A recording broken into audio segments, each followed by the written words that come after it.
Hello YouTube, Reseller Mom here. Welcome to today's video. Today I'm going to show you how I pack up Squishmallows.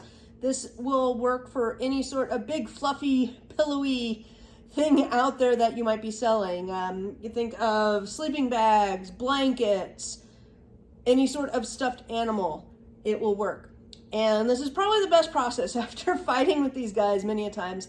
This I found is the best way to pack them, to get them into the bag, especially when it's a tight squeeze. So I keep these opaque white bags for merchant fulfilling Amazon and eBay items all through the year, but mostly during Q4.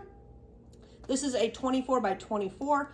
I keep 18, I think it's either 18 by 20 or 18 by 24 bags, 12 by 15, 11 by 14, 9 by 12s, and 6 by 9 white bags on hand for anything that I'm merchant fulfilling that's fine to go in a bag.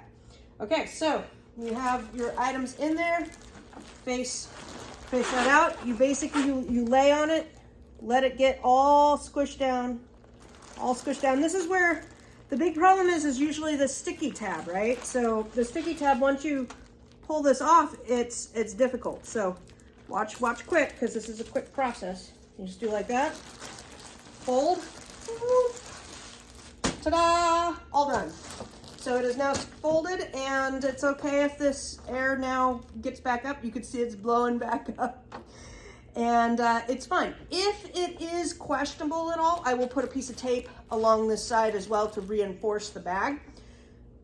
The other trick is you put it in a clear bag, the same one, squish it down, and then it will slide into these bigger bags easier. So we have used that trick, especially if you have a couple of them, you know, say you're doing like 3 big Squishmallows into one bag.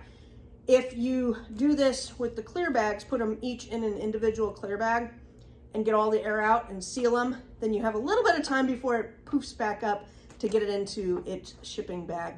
I also like to double bag any of my plushes just in general, because if this bag gets compromised, then they're at least in another bag. You don't want your Christmas gift showing up, being drugged through the rain and the mud, etc. So that's it, guys. Have a good day.